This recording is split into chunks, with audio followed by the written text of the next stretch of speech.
Ang video na to ay handog ni cdkoffers.com. Marami kang mahahanap na iba't ibang uri ng software dito. May games, apps, activation codes for Windows 10. Check out our video on CDK offers in the video description. Mabilis, mura, and syempre legit dito. Madali lang mag-order, search for the software you need, add to cart, check out, daan ka sa payment options nila, wala pa isang minuto, finished. May legit working CD key ka na sa software na pinili mo. Gamitin ang aming promo code para makakuha pa ng extra 20% discount sa purchase mo. Kung naghahanap ka ng mura, legit, and original software, check out cdkoffers.com.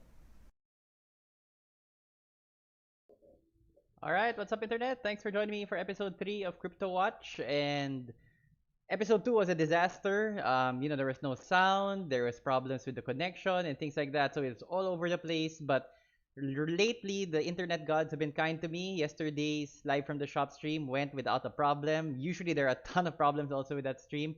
So I'm hoping our lucky streak continues for today's stream. And we do have a lot to talk about, but the first thing I want to do is say hi to our new YouTube member. I was supposed to say hi to you yesterday on live from the shop, but I forgot. So hi to TheMonkeyButte. Thanks for joining the YouTube membership, and the link is in the video description if you guys are curious about that. So one cool thing I thought we would do is that that's not the one. Like if we were just to track Bitcoin price starting from when I first started doing CryptoWatch back in June. So Bitcoin was around, this is in 1000 USD, so 33.9 thousand USD was the price of one Bitcoin during episode 1. On episode 2, it actually dropped a little bit, 33.2k. But now Ep3, currently at the moment, it's around 49,400 USD per Bitcoin. I think it's actually up a bit. It's closer to 50k at the moment right now. So just an illustration how fast it can swing in 2 months. The first price was in June, and now end of June, now we're at the end of August, and it's up roughly a lot. Let's 33,000, 10% of that is roughly 3,300.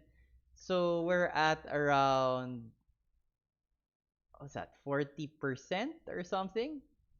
Oh, it's more like 50% actually. More than 50%. 33, so roughly 50% is around a 16k gain. So yeah, that's right. That's around 50%. If you had bought Bitcoin when you watched CryptoWatch episode 1 back in June, you would be up 50% now.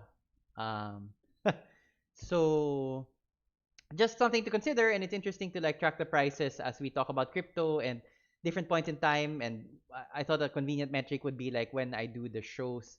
We do have a question from Cedro Gaming. Magkaiba po ba ang crypto sa SLP ng Axie?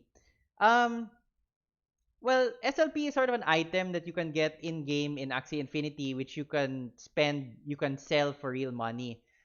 I'm not sure if that's an actual cryptocurrency in the sense that it's on a blockchain and things like that, because Axie Infinity also has AXS, which is the more traditional crypto associated with Axie Infinity, because you do need AXS to breed Axie and to do other things in game.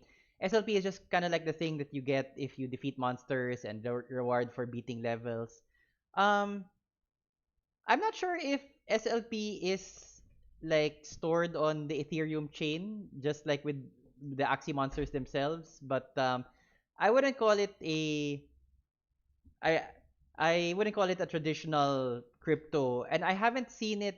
I usually trade on Kraken, the exchange site. I haven't seen it offered there. What is offered is AXS. Although I know you can sell SLP, I think on Binance. I think I'm not too sure. To be honest, I haven't really been looking too much at my Axie holdings.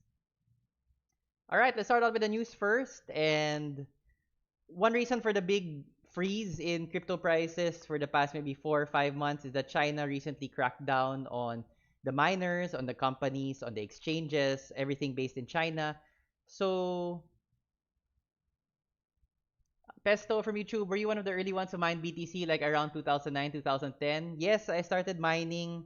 Well, I first got into Bitcoin when it's around $5 per Bitcoin, $3. I don't know what year that was.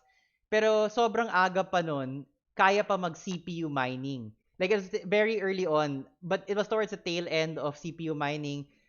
When I started mining, it was already GPU mining. I don't remember exactly. Ah, my my brother just passed by. He said we started doing it 2011. So a bit later than 09, 010.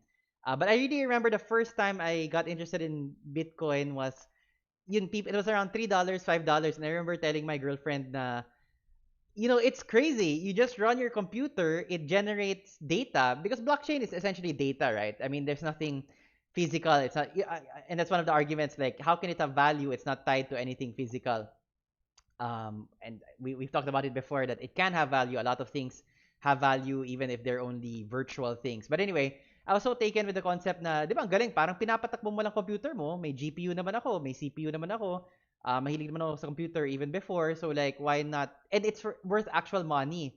And it was so much, even, and at that point, hindi pa uso yung mga mining pools. Kasi the way it works now is that a lot of people contribute to mining, but in actuality, this is just for Bitcoin, not applicable to other cryptocurrencies.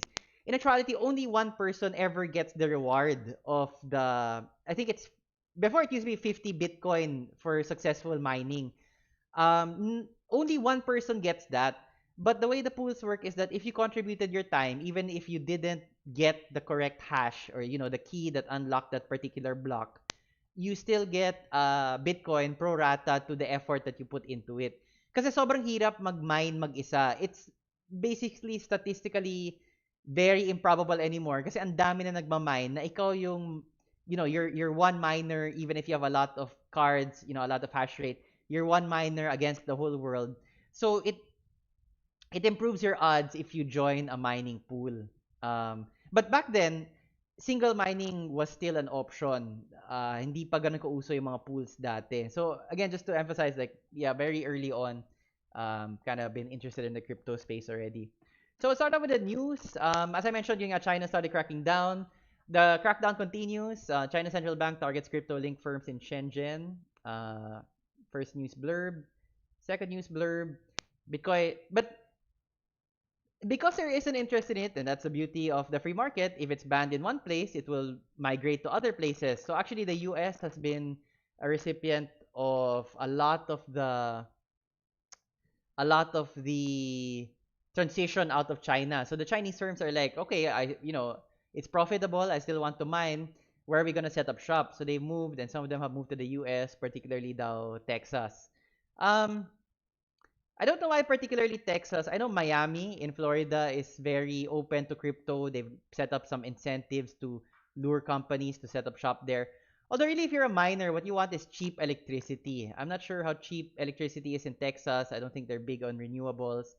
But a lot of the miners like setting up beside a geothermal plant or a hydroelectric dam to have cheap energy. That's why Iceland actually is a good space for miners because they have a lot of geothermal there. So, when China started cracking down, a lot of people were saying, well, this is the end of crypto and everything, but it hasn't worked out like that. It's just moved to other places. As you would expect with any kind of free market business, kung pinagbawal sa isa, lilipat siya kung saan pwede, where the economics work out. And the next news item, for those firms that have continued to mine, actually it's been a boon because for Bitcoin, the more people who are mining, the harder it is to find the correct answer. The difficulty increases. One of the reasons that the developer of Bitcoin did to prevent inflation, it's not a static, like, I have one GPU and it can produce zero point 0.1 BTC every 1 week. The difficulty keeps increasing, so what produced zero point 0.1 BTC before might only produce 0.001 in 2 weeks instead of just 1 week. So pahirap ng pahirap yung difficulty. But if a lot of people go offline, if suddenly the number of miners decreases, then the difficulty doesn't ramp up as fast. So you get more profits more quickly. And the firms who have stayed in, for example, like in this one, 5 North American firms mined 58% more Bitcoin in July, thanks to China, meaning because China cracked down, the increase in the difficulty rate decreased. you're able to earn more money, more Bitcoin, more quickly. So there was a lot of doom and gloom when China started cracking down because China was a very important part of the crypto space. Pero it was actually a blessing for a lot of people, investors, if you jumped in. Yun nga, I think the lowest price I saw, did it drop below 30K? I think the lowest price was around 29K, I think, for Bitcoin. If you had dropped in there, yun nga, you'd be over 50% in less than 2 months. If you had continued mining, you've earned a lot of profits because a lot of the China miners, their operations got disrupted. Next news item. And people have started getting back into it. So mining difficulty expected to increase for the first time since China crackdown. China crackdown, the difficulty rate has the increase in the difficulty rate has slowed down, but now it's starting to pick up again because the China miners are back online because they moved to places like Texas, apparently, like Iceland. Pesto asks, is there a limit to the number of BTC to mine? Yes, there is a finite amount. It's already hard baked into the system. There's a finite amount of Bitcoin that can ever be mined. Again, it's one of the features of the system where it wanted to prevent inflation, because if you can keep going and you can keep mining it, you could keep minting or producing the coin at a linear rate, at an expected linear rate, then it's easy. The value of the coin becomes less. Supply and demand, kumbaga. Here, there's a finite supply. Pesto is completely correct. I forget exactly what the amount is. But people have calculated it. Like, based on the current rate of mining, we will mine the last Bitcoin by, I forget what year. Of course, the estimate changes every time the difficulty rate goes up and down. But yes, there is a finite amount of Bitcoin that will be mined, and we will hit that when it's interesting. It's interesting how to like what will happen to Bitcoin after the last block is mined and the last new Bitcoin is issued out. ITX Addict says then we go to Satoshis, I guess, meaning the um, Satoshi actually is the term for, I think it's like 0.001 Bitcoin or something, like the fractions of the Bitcoin. Although a lot of the, or is that a new crypto ITX? Is there a new crypto called Satoshi that I am following, like a mirror or a fork of Bitcoin? Bitcoin Cash is a fork of BTC where they wanted to expand. I think the main issue was they wanted to expand the block size kasi the number of transactions you can do with Bitcoin is very limited. It's very small compared to modern networks like the Visa or MasterCard networks. So for commerce, it's very cumbersome. Bitcoin Cash wanted to increase the block size, I think, so that you could have more transactions approved quickly. I'm not sure if they got rid of the hard limit. Yes. So ITX fractions of BTC, yeah, the point zero zero. I forget how much one Satoshi is. Quite small, I think, 0.00000 or something. Um, I am curious, like once we finally hit the limit, the hard limit of Bitcoin, like the last Bitcoin has been issued, what will become of the value? Will it continue to go up? Because yun nga, wala na. In a way, parang naging NFT na siya. Not exactly an NFT, but in the sense that, you know, every Bitcoin now, that's it. That's a finite amount of Bitcoin in the world. And you think a lot of the Bitcoins actually that have been mined, I don't know the exact percentage, but are lost because people who got into it early, who mined a lot of Bitcoin, left them on their hard drive and it got deleted. They forgot their passwords. The ones who stayed in the passwords died. And they don't have the password anymore. So a lot of the early Bitcoins are gone, lost forever. So which makes the existing Bitcoins in circulation even more valuable. ITX Addict was kind enough to send out the breakdown of what a Satoshi is. So let me count the zeros. 1, 2, 3, 4, 5, 6. Oh man, it's so hard to count on this screen. 1, 2, 3, 4, 5, 6, 7. So that's 7 zeros. Um, Copy and paste it for Google. It's hard to do the number of zeros. Um, Actually, and from a transactional point of view, again, ang hirap ng Bitcoin now, even now, because like it's around $49,000, $50,000 per Bitcoin. So 0.1, 10% of that would be around $5,000 already. So even for smaller transactions, yeah, you do need to start doing decimal points. 0.01, 0.00001, etc. Even when I buy, I can't afford to buy a whole Bitcoin. What, $33,000, $50,000? So I have to buy in decimal increments. It's a bit hard to keep everything together, but we will talk about that later, like that's the trading tip for today, like how I keep track of everything that I buy and things like that. Also, we'll be talking about a new trading strategy that I'm trying, which has been very stressful and I've lost a lot of money. We'll talk about that in a little bit. And these are actual losses, like not paper losses. Like I've actually sold at a loss because it's in keeping with the strategy. So next news item. Sorry, ITX Addict, I wasn't able to include the thing you mentioned about Ethereum na medyo na-delay yung roadmap nila. I think their shift to proof of stake. Proof of stake ba or proof of work? To be honest, I haven't been following the Ethereum roadmap too well. I wasn't able to include it in this latest news stream. I did include that another advantage. So China crackdown, a lot of the miners moved elsewhere, and maybe another advantage of that is that we might see less of Bitcoin being used for nefarious purposes like scams and transactions on the darknet. Because in one estimate, Chinese crypto addresses sent $2.2 billion to scams and darknets just between in the span of 2 years, um, 2019 to 2021. To be fair, I don't know if this is just Bitcoin or like a wide swath of cryptocurrencies. But generally, especially for commerce, a lot of people, accept only Bitcoin or more of or perhaps Ethereum, Monero, Ripple. There are a lot of cryptocurrencies now, but there's only a very small sliver of coins that people actually accept for commerce. So perhaps now that China is cracking down, we might see less crypto being used for scams and for illegal transactions that usually are transacted on the darknet or that you need Tor or the Onion router to reach.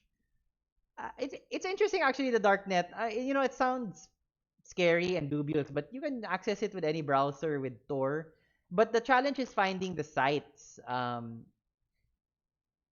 So Tor is the shortcut for the Onion router, which basically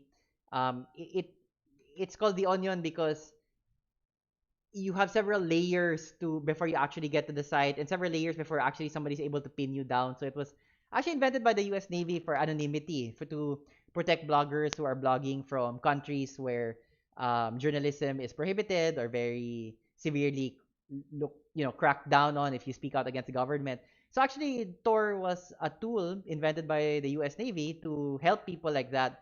But because it preserves anonymity so well, a lot of people use it for buying drugs on the darknet. Silk Road before was one of the more prominent websites that you could go to, marketplaces that you could go to. So it's interesting, like the evolution talaga of technology, and I would consider any journalist reporting on abuses of government or abuses of private companies like 100% good. But of course, the tools can be used for other things which are not so good. Um, I have tried logging onto darknet using Tor. So I did visit Silk Road, but this was way back in the day.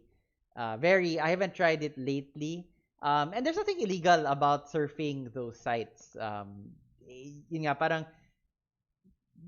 baka people might think that it's dangerous just to look, but there's nothing illegal about using Tor or using whatever method you want to use to access the darknet, dark web. To be sure, there's a lot of dark and illegal stuff there. Yun nga, you could contract, you could hire people to assassinate other people and things like that. Although I don't know how true that was. Maybe they were just scams, like asking people for money. Like, yeah, I can get rid of your problem, but hindi naman matutuloy. They just run away with the money. But the darknet wasn't. I didn't plunge in there often, but I was curious, so I have surfed there occasionally. But the challenge is finding the IP address or finding like what you need to type in sa Tor to find the site that you're looking for, because there is no Google. We take Google for granted now. We take the search engines for granted now, but the darknet doesn't have that. So like EasyTV, which is a prominent torrent site, they're always changing their domain name, easytv.it.ru or whatever. it's easy to find them through Google. But on the darknet, like if the Silk Road changed their IP address or whatever they're going by, it's super hard to find them. So you need to be in the know. You need to be constantly updated. But I do agree with ITX Addict. It's like a virtual Green Hill. Sobrang grabe yung variety nung mahanap mo dun sa on the dark web. And some of that is really like bad. I mean like child pornography and things like that.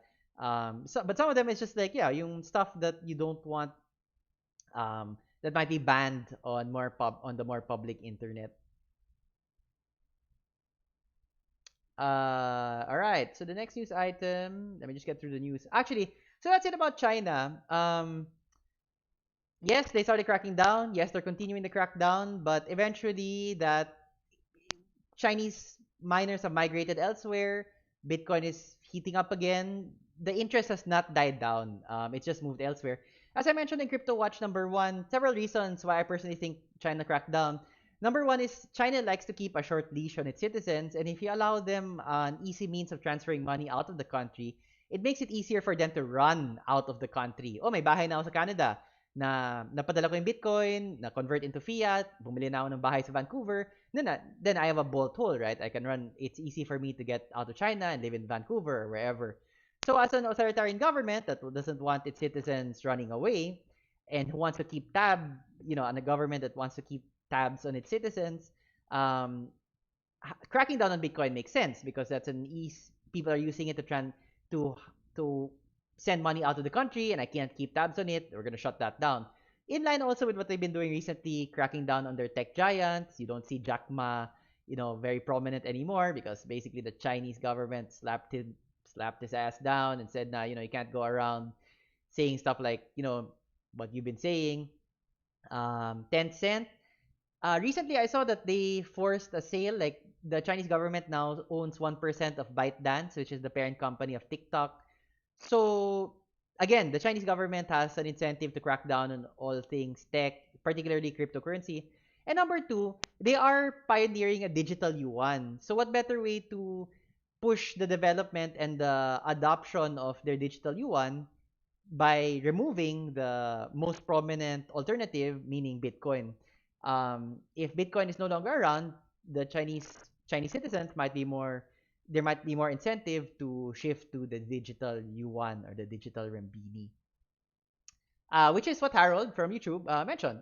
Wants to control it themselves and keeps pushing the digital renminbi or yuan that their central bank controls. Yes, so I completely agree. I think personally one of the reasons why China has been so hard on crypto is that number one, it's another way to keep tabs on their citizens because personally, I can't overemphasize just how paranoid China is about keeping control because it's such a vast country and you can debate the merits of democracy and debate the merits of authoritarianism.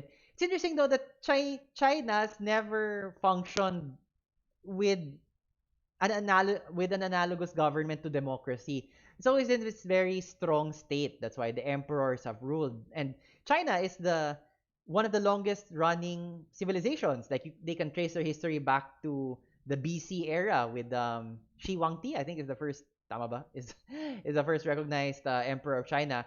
Just to say that very culturally and geography, just the sheer mass of citizens makes democracy maybe a bit hard and it wouldn't work. Again, I'm not debating the merits of living under a democracy versus living under something more like the Chinese government.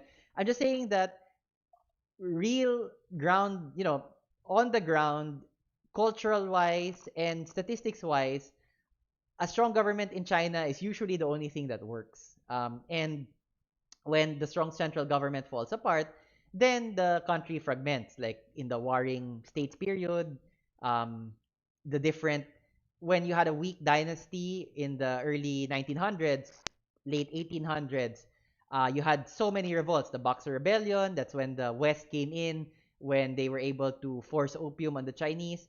So which reverberates up to now. That's why the Chinese still have a really strong aversion against the West because they feel na sobrang talagang dinehado sila in the past early 20th century. So, yeah. Getting back to crypto, but the Chinese government does have some incentive to lock down on crypto. Here, though, we'll shift to the US a little bit, and it's actually bad news on the US front. So parang everything's looking like, oh, maganda na, crypto prices are back up, miners are getting back online. But actually, the US Senate passed infrastructure bill, and it was a big victory for the Biden administration. It's one thing that both sides, the Republicans and the Democrats, can agree on. Like, oh, our roads are failing, our bridges are falling apart. Let's pass a bill that authorizes money to fund repairs of vital infrastructure. And it sounds good on paper. Unfortunately, there was a rider, or I wouldn't call it a rider per se, but a rider is like pag, you have a topic for a bill, tas may sumingit nung completely different topic. In this case, there is a portion of that bill where it requires a lot of onerous reporting regarding crypto holdings from individuals and from crypto exchanges, which isn't required now. Um, y- if there are any lawyers in the audience, they might debate if it's a rider or not because they are trying to find sources for the fund. So, like, we need to pay for a 1.2 billion infrastructure bill where we're going to get the funds. It's, again, it's nice to tax things, and it might be in keeping with that. But it's actually quite alarming from the crypto industry because a lot of the up and up exchanges, but like the exchange I use is Kraken, which is based in the US. So more onerous requirements would mean like more costs involved with trading in cryptocurrency. I'm not a US citizen, so I wouldn't pay taxes to the US. But if you are a US citizen, and a lot of the investors are, then crypto might not be such a good alternative investment anymore because of these onerous requirements and like making it easier for the IRS to track your holdings and things like that. Um, so it might be, yeah, it's not. It makes cryptocurrency in general less attractive to investors. And as an investor, you want more people. If you notice, like when crypto spikes is when um, a lot of people who weren't interested in it before suddenly get into it, and that's when the market becomes white hot talaga, and you reach all-time highs. So the more people putting their money into crypto, the better. But this would have a freezing effect on that. So a lot of people um, are worried about this in the crypto space. The law hasn't passed yet. The Senate passed it, but the House also still needs to pass it. So there's still time to remove that particular amendment or to alter it. Sorry, to remove that particular provision in the bill or to alter it. Um, Although I'm not particularly uh I'm not particularly like my hopes aren't high on that front kasi for a lot of the lay people it's easy lang to, oh yeah, let's tax Bitcoin, let's tax Ethereum or whatever, and all these like youngins making money and I don't understand what this crypto is. Yeah, sige, tax mo yan. So I'm not confident that the House will remove that language from the bill, but hopefully they will. I'm crossing my fingers. Joseph Santos asked, who am I? Hello, I'm Anton from Hardware Sugar. um, yeah, so I'm not too confident about the bill that, that they'll remove that language from the bill, but, hopefully. And even then, if they pass it, prices will drop again. So, but will prices recover? I think they will, but still a bit farther into the future. Um, Not something to super worry about yet, but something to take into consideration. ITX Addict, U.S. track record for spending taxpayers' money on failed war efforts is starting to become a regular thing. I believe that the 20-year war in Afghanistan, which is drawing to a close, the total bill was around $2 trillion. I think that's one estimate that I saw. And actually, I wanted to compute. I took note because I was like, what could you have done with 2 trillion? I mean, if you had spent it on clean energy, and this isn't like a liberal fantasy, like oh, spend it on clean energy. Why not invest it in other things? But climate change is a really big deal. We're past the 1 degree mark, and we can only hit 2 degrees, the maximum. So it's really now or never. If you imagine if we had spent $2 trillion, or the U.S. just by the U.S. $2 trillion over 20 years for renewable energy to develop carbon capture technology to make actually nuclear plants are low carbon, and there are some interesting designs. If they had pushed nuclear, um, would we be in this spot now? And it's easy to single out the US because they do have the highest per capita carbon consumption. Yes, there are a lot of Chinese. China is the number one carbon emitter, I think, followed by the US. But to be fair, there are like 1 billion Chinese, okay? Per capita, it's really the US because, well, Americans are used to their comfort. They like their aircon, they like their cooling during the winter. And actually the heating actually creates more carbon than cooling. So an aircon versus a heater, it takes more energy to run the heater. Um, so Americans per capita, per individual person, are the world's worst offenders in terms of carbon emission. So imagine if the US had spent $2 trillion to reduce their carbon output. And yes, China is number one, but China has 1 billion citizens. And again, uh, I don't want this to become like kawawa naman China, and parang like apologizing for them.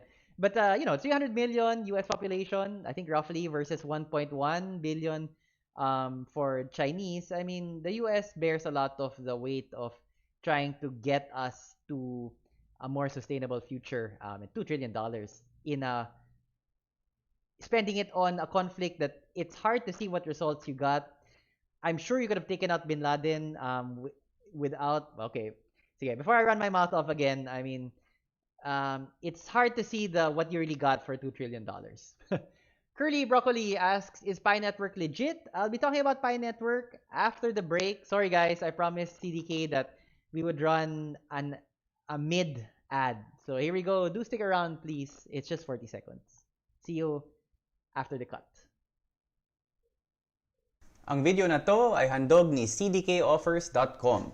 Marami kang mahahanap na iba't ibang uri ng software dito. May games, apps, activation codes for Windows 10. Check out our video on CDK offers in the video description. Mabilis, mura, and syempre legit dito. Madali lang mag-order, search for the software you need, add to cart, check out, daan ka sa payment options nila, wala pa isang minuto, finished. May legit working CD key ka na sa software na pinili mo. Gamitin ang aming promo code para makakuha pa ng extra 20% discount sa purchase mo. Kung naghahanap ka ng mura, legit, and original software, check out cdkoffers.com. Alright, we're back. Ang video na to ay handog ni... No, just kidding. I've heard that because we put it in our videos, we put them in our streams. I've heard that ad so many times, and it's become sort of a running gag among our staff and even among our friends. Na ang video na to ay handog ni. But actually, we're changing the ad. We're gonna come up with a new ad that should be out like maybe the next 2 weeks. Still CDK and still the same thing basically, but we're gonna change it up a bit. We'll add more people, and maybe like more voices. Because even I'm a little sick of the ad at this point, to be honest. Curly Broccoli from YouTube asks, is Pi Network legit? I've been asked this question before. To be honest, I don't have a lot of experience with it. I'm not on it. I've only heard about it. It seems a little dodgy, to be frank. So I would not. Number one, I don't have any advice really on it. I don't know enough about it to give any good advice. But where I am is that it sounds a bit dodgy. But I will do more research since a lot of people are talking about it, and maybe I'll bring it up in episode 4. But where I am right now, it's like I wouldn't put money in it and I wouldn't invest in it. That might change if when I do more research, but that's where I am now. All right. So actually, after the news, what I'm going to talk about is my new trading strategy. Kasi my problem is na my trading strategy has always been long-term hold. Okay, so I buy it cheap and I wait months, sometimes even years. And actually, I'm going to give you guys a peek on my actual Bitcoin trading at the end of the show since 2019. So these are my actual trades, like how much I was able to buy in, how much I sold it for. So my strategy is buy low, sell high, duh, right? But hold for a long time. So I have some stuff that it has made a good profit, but I'm still keeping it. But recently I've been thinking, I have a war chest that I've accumulated over several years. Maybe I can just use a small portion of that. Let's experiment. Kasi naman, I always believe in experimenting, whether it's with the shop or with my finances. Let's just try it out. And let's see if it works. Maybe a stupid idea doesn't sound so stupid. That said, I've lost a lot of money. So the new strategy that I'm trying is short-term trading, which is the exact opposite of what I usually do long-term. Ito talaga, like, it's like day trading basically. Yes, it's not a revolutionary strategy by any means, but very new to me. Like, kasi na-tempt ako, like you see, when I follow the crypto prices, you're like, oh, this coin is up 2% after one day. So my goal was 10% in 1 month. Can I make 10% in 1 month by doing very quick trades? Um, so I wanted to. This is for August. I wanted to do it for um but I started late June, late July, but I'm gonna do it up to end of August and see where I am at that point. So these are not paper losses. The things in red, I really lost like 5%, 10% in one effing day. July 30 was a bad day for me.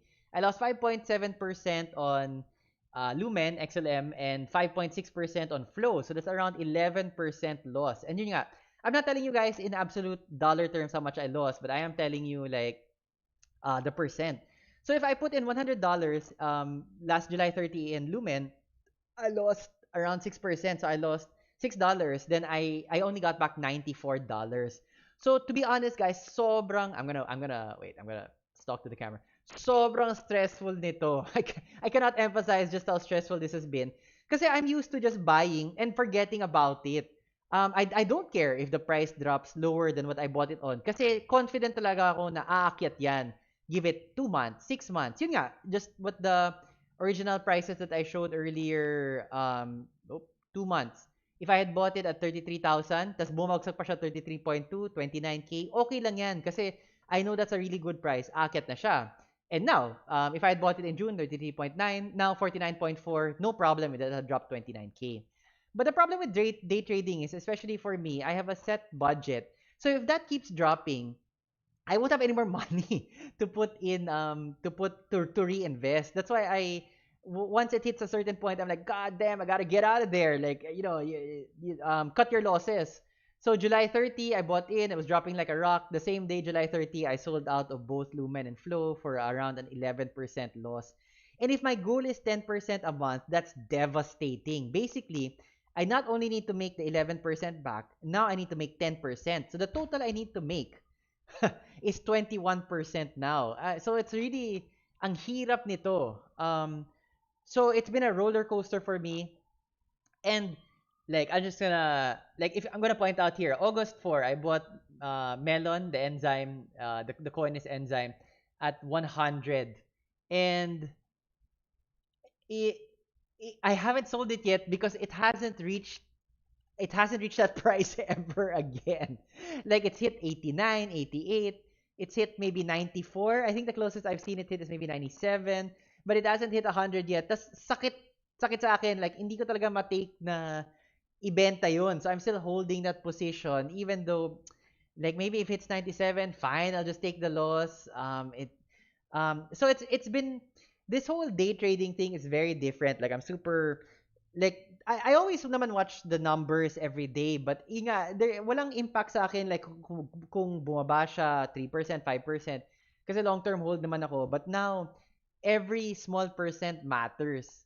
But that said, I have actually gained 15%. I've managed a gain of 15.28% in the span of less than that's basically July 29 to August 18. So in the span of 3 weeks, I have a 15% gain, which is on one hand crazy. 15% after 3 weeks is very, very good. I mean, Finma Holdings, which is a locally traded stock company here on the local stock market, they recently issued bonds last um, Friday. Yes, yeah, that's Friday. Bonds and their what you get per year is around 3.5%. Of course, it's bonds. Of course, it's a different investment product. It's a lot less riskier than what I'm doing now. But if you look at 15% after 3 weeks, that is very, very good. Um, but to be upfront, most of my gains have come from like XRP 10.8% and Tezos XTZ at 8.9%. The problem with these two is that in absolute dollar terms, I had very little dollars left. So when I put them in, yes, malaki nga yung return ko and mukhang malaki yung total percent gain ko. But on paper, lost pa rin ako because most of my money, to be honest, got stuck in the damn enzyme MLN. So in absolute dollar terms, I am still down, although the percent gain is up. So, good news and bad news. Good news is that I'm learning as I go along. Sometimes it's better to hold a little, which is what the chat is saying. I'll mention the chat in a bit. But even on a very short term trading strategy, it is still good to hold maybe a couple of days. Don't panic. Don't lose your shirt. Now, oh my God, I gotta get out of there because it's dropping like a rock. Uh, uh, it's been very interesting to me, at least just from a learning perspective. Like, give it maybe 4 days or so. The prices usually improve even in the span of 4 days. Takot na takot kasi ako na babagsak siya and then I won't be able to recover it anymore. So I sell super quickly. But I'm learning to adopt the strategy. I do have a fixed budget for this experimental trading strategy. I'm not spending a lot of the war chest, but I was curious. I'm like, yeah, let's do it. Let's experiment. Um, so one takeaway is that yes, the strategy is capable of producing very impressive gains. But number two, you do need to spread them out. If you notice, at the start, I was only buying one crypto. Like I'd take the entire fund like I have and dump it into one currency. Because my thinking was like, yeah, well, even if it loses a little bit, at least up and down, covered pa naman. But what I found out is that it's better to spread your bets even if you have a fixed pot for this kind of strategy.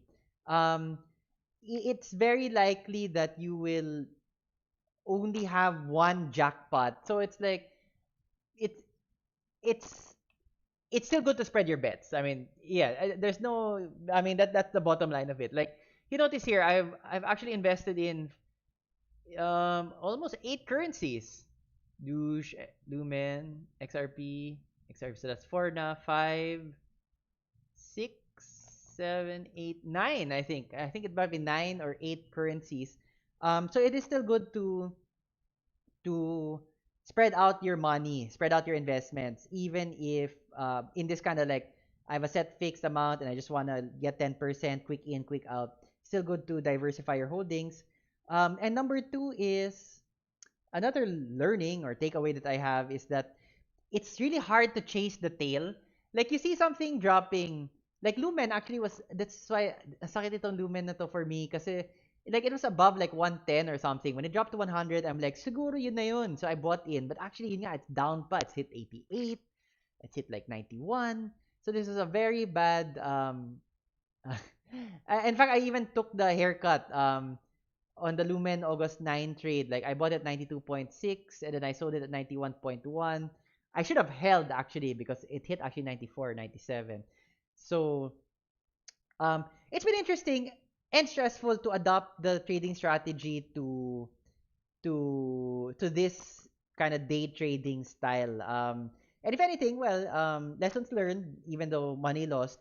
Um, and I will have a full YouTube video on this, like on like how successful it's been. You'll notice I have open positions, meaning like I have not sold the money, the crypto that I bought. Yes, in MLN August 4, and then yesterday I bought in Doge and XLM, which promptly dropped. So again, it's very hard to chase the tail. It's also very hard to chase the rocket, for lack of a better word. Like you see these crypto spiking, and crypto spike all the time. ADA spike 16% in one day. And you think like, I'll buy in, even if I get like a 2% gain lang, okay na yan. Kasi yun nga, yung habol ko lang naman is 10% a month. Malaking baga na yung 2%. But it's really hard to chase the rocket. Like I buy in thinking it's going up, but at that point it's already going down. So super, super difficult uh, to chase the rocket and to chase the tail.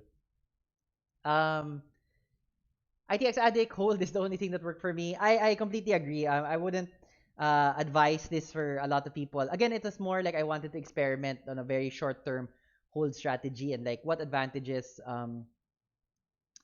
would that something have? Because to be honest, 10% after a month is nothing to sneeze at. Currently, I'm at 15%. Although, yun nga, let's see if I factor in the MLN loss. Like if I sold it at like 93 or something, that would be a 7% haircut right there. So again, it's just more like, it's kind of like a game and you wanna experiment with different strategies. But I really do encourage like long term hold um as the best way to get a gain in crypto. And I'll be talking about that in the next segment of the show. Harold Lim, holding is the only way to go with cryptocurrency. Short-term trading in crypto is risky, super. Just like in the real world, with shares of stock. Yes, but I think it's even riskier than stock trading kasi nga sobrang volatile ng cryptocurrencies eh. So in terms of volatility, I think like the least would be bonds, followed by FX, like the real world fiat currencies, and then stocks, and then I think the riskiest talaga would be crypto. Kasi ang daming stuff sa crypto na it can spike up, it can drop like a rock. So ang hirap nun. But which brings me to the final segment of the show where I show you guys like my actual investment in Bitcoin since 2019. This is the tip show where I try to like what I've been doing with my own trading and what I found to work. And very important is to have an Excel sheet. I cannot overemphasize how important this is. And this is my Excel sheet for Bitcoin. Sige.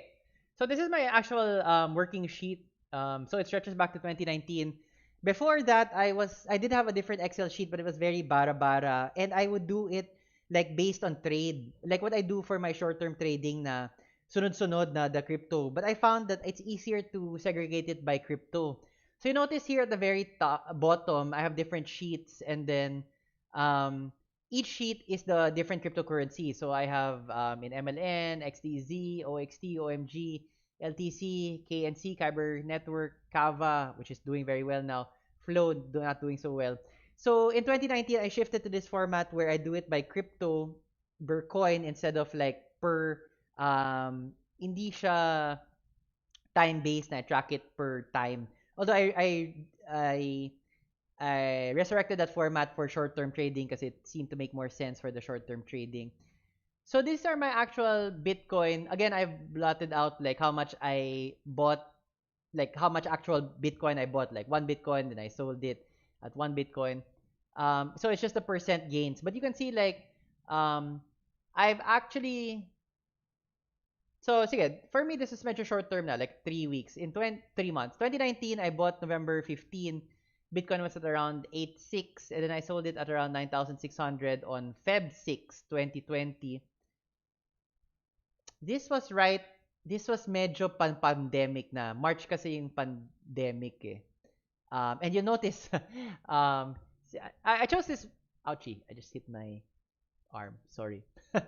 You'll notice I chose the Bitcoin actually because it's it's Bitcoin, so it's easier for everybody to follow because it's the most traded coin. Sorry. Also because you notice that, sige, so 3 months, right? August 15. Oh, actually, this one August 20, so medyo short term pa ako dito. September 19, 2019, and then I sold it Feb 12. So actually, 6 months or so that I held on to a lot of my 2019 holdings. You notice there are things in blue that I have not sold. These are just staked, meaning you earn interest from them. And like, so I bought it at 8.6, diba? Oh, I sold that one, sorry. I bought it at 7,100 in November 2019.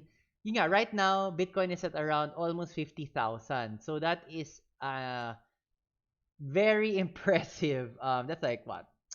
Let's say 7,000 times 8? Di naman. Times 7. Times 7. So that's 700% return on something that I've held for less than 2 years. Almost 2 years. Almost 2 years. Actually, it's an even better gain on my March 2020 Bitcoin, which I bought at 6,000. Yun nga, height of the pandemic. And then super guys, like alam like I have very I find there are very few sure things in life, but when the pandemic hit and things dropped like a rock, stocks and crypto, I was like 110% sure na tataas din talaga yan. So, hirap na hirap ako to get my pesos into Bitcoin and into other crypto, but talagang ginawa ko siya kasi I knew that the return would be super good. Again, very few things in life are sure, but like I was sure of that. So it was really a lot of effort to when you could finally get money into crypto. Kasi to be honest, medyo na taken aback din ako. So my holdings weren't positioned to. I didn't have a lot. Not a lot was liquidated. I didn't have a lot of dollars on hand, so I needed to get my pesos into the game. So for sure, hold is the way to go. I do not advocate like the very risky short-term holding strategy because the gains are also super good. Like just buy when you think the prices are good. And I mean, yeah, take a look at this. Um, Here, actually, in May, I thought the market would bottom out at around 50,000, and I was dead wrong because the market bottomed out around 29K, almost 50%, almost 50% drop from what I thought the bottom would be. That's why I bought at around 50,000. But now, no worries. May, I bought it around 50,000. It's around 50,000 now. Although it hasn't reached that threshold, parang medyo may resistance at that level. But again, I don't sweat it kasi nga long term naman usually yung holdings ko. Although I think I will sell these 50,000 guys once it reaches maybe 55, 54. But I might keep this 47. I think 47 is a good again, I'm not a technical trader, so I don't forget the terms, but that's a good base, that's a good floor for me. I don't think in the near future it will drop below 47. So I'll probably keep that in a stake position. Um and then probably hold that like indefinitely until like maybe the market drops again. Because yeah, again, yun yung maganda sa crypto. The market always drops again. Super high, super low. Um, but just to get into the nitty-gritty of the Excel, so what I track is the date which I bought it. The first, so column B, which is pixelated out, is the amount, the actual dollar amount which I spent on $100, $200, whatever, $10, $50. Um, no, wait a minute, that's not right. Um, the out column C is the actual value amount which I put in. But I pixelated column B because that is the number of Bitcoin that I bought. Yeah, because obviously if you knew the number of Bitcoin that I bought and then the rate at which I bought it at, naglolokohan lang tayo, di ba? Then you know how much I actually spent. Sorry, so column B is the actual amount of Bitcoin that I got. Column C is the actual amount of dollars that I used to buy that Bitcoin. Column D is the Bitcoin price which I bought at. And then column F is the actual dollar amount which I bought. And then that's translated into how much did I gain. So did I gain $5 from the transaction? How much did I lose? Fortunately for Bitcoin, I've never lost. So there's nothing in red. I do denominate my losses in red, like what I do here. For the short term, my usual sheet unpixelated. This is how it will look like. Like my actual losses are in red, my actual gains are in green. I've never lost on Bitcoin. Thank you, Jesus. Um, my so H is what I sold it at. Column I is the percentage gain that I got. So 14% for my uh, Feb 6, 2020 trade. I'm looking at row 12 and so on and so forth. 17% gain when I sold it last Feb 21. Actually, these are very good gains, but not super spectacular by any means. And again, I don't pretend to be the world's greatest trader. This is just what again I'm putting my I'm putting my foot where my mouth is. I'm saying that this might be a good investment for you if you're interested, and this is what I've been doing. This is not investment advice by any means. Again, it's completely up to you, like what you do with your money. Again, I'm just sharing like what I've done with my money. I've never lost on Bitcoin. Um, One thing I like about Kraken is the staking, which you don't get on the local exchanges. I mentioned before in how to trade cryptocurrency. If you're in the Philippines, the local exchanges do not offer staking, which is a very big part of my long-term investment strategy. Again, staking is basically like a TD. You get interest on your crypto holdings, but you can take them out at any time. So there's really no loss, guys. It's really win-win. So I buy some of them are like 20% per annum. So the returns that you get for staking a particular crypto. You buy, the price drops, and you're like, no problem, kasi I'm still earning, kasi you're still earning from the staking. So that's super important for my investment strategy, staking. Super important also, again, is a very organized Excel file. Actually, I'm not organized by any means, but that's why the Excel file really helps me to keep track of all my holdings and to because you can lose track because one of the strategies that I do is to have a very diversified portfolio. I like to spend a lot of yeah, I like to buy a lot of different currencies. Kung puro Bitcoin ka lang, you're missing a lot of opportunity. Um, but you do need to keep track of like where you put your money in. Are you making money if you sell it at that price? That's why I find an organized Excel file super useful. Any trader should have something like this. And I actually will be making this available maybe sometime in the future, like my template. Up here in the upper right hand corner, the columns Q, R, T, and U, minus and plus. That's just to it's a quirk of Kraken that they don't tell you the net that you got. Like when you buy from Kraken, they tell you how much you spent in one number, and then there's another number for the exchange fees, which I find super annoying. Like I don't care. Like I just want to know net, right? Like, cause I need to know when I sell and when I buy. So when I buy crypto, that's plus. Cause let's say I spent like $1,000 for example. Just for example, again, these are sometimes I run the numbers even though because I need to see like kung okay ba yung ano. So I spent like 1,079. Tapos the transaction fee was 281. The total that I spent was 1,082. So that's what I record in the sheet. And minus naman, of course, may gain ka, but there's also transaction fees. So 643.93 minus 1.67. What I actually got was 642.26. So that's just what those minus and plus are there in the upper right hand. All right. So for my short-term trading strategy, I'll do a complete YouTube video on it to see like just how much money I've lost, how much white hair. I've noticed I've like have more white hairs talaga after doing kasi sobrang nakaka-stress talaga. Like should I pull out now? Actually here in my some white hairs there in my very very poor excuse for a goatee. Is this the goatee or is this the goatee? I can never remember. Um, but that's what I've been doing, like my strategy, my experimental trading strategy for um, short-term trading. And actually, this is now available online. If you want to follow along and see like how I'm doing, pattern some of your buying and trading after what I'm doing, this is available online. The link is in the video description, and I will update it as the experiment goes on.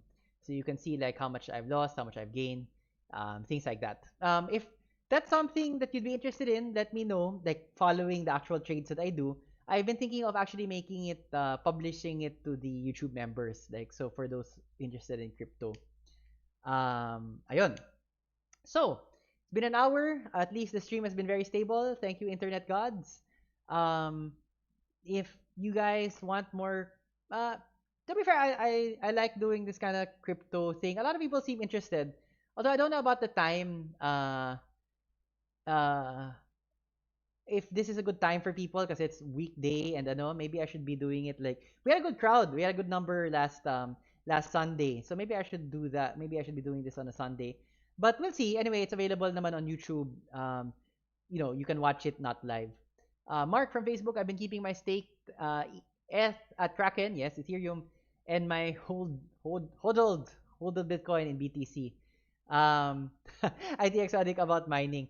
We can't talk about mining, but yun nga, to be honest, we should have you on the show kasi you're actually been, you're in the thick of things. It's been a long time since I mined, so I might not be in the best position to talk about it now.